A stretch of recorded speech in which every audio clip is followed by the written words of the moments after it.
இன்னைக்கு இந்த புதிய அரசு பொறுப்பேற்று 25 நாள் ஆச்சு. உருப்படியா ஏதாவது ஒரு திட்டம் கொண்டு வந்திருக்கீங்கன்னு சொல்ல முடியுமா?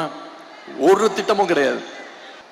ஏற்கனவே டியூட்டியில் இருக்கக்கூடிய போலீஸ வெறும் ஸ்டிக்கரை மாத்தி, போலீஸ் வேனுக்கு வெறும் ஸ்டிக்கரை மாட்டி சிங்கப்பெண் திட்டம் அப்படி ஒரு திட்டத்தை கொண்டு வர போறோம்னு சொல்லி அதையும் கொண்டு வர முடியாத நிலைமையில தான் இன்னைக்கு இந்த ஆட்சி நடந்துகிட்டு இருக்கு.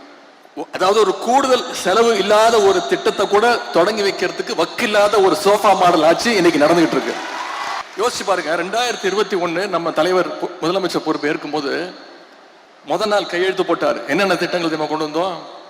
மகளிருக்கு விடியல் பயண திட்டம் முதல் கையெழுத்து போட்டார். முதல் நாளே கொண்டு வந்தார். அப்ப இருந்த நிலைமை என்ன உங்களுக்கு தெரியும். நிதி நிலைமை மோசம், கொரோனா 2வது நாள் லாக்டவுன், முதல் நாளே கையெழுத்து போட்டார். மகளிர் விடியல் பயண திட்டம் கொண்டு வந்தாரு. கொரோனா நிவாரண நிதியா ஒவ்வொரு ரேஷன் அட்டைக்கும் 4000 ரூபாய் கொடுத்தார் நம்முடைய தலைவர்.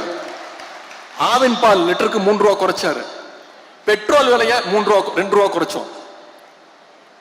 இதெல்லாம் பண்ணது நம்முடைய திராவிட மாடல் அரசு, நம்முடைய கழக தலைவர் அவர்கள். ஆனா இன்னைக்கு இந்த சோஃபா மாடல் அரசு ஏதாவது ஒரு திட்டத்தை நிறைவேற்றி இருக்கிறாங்களா?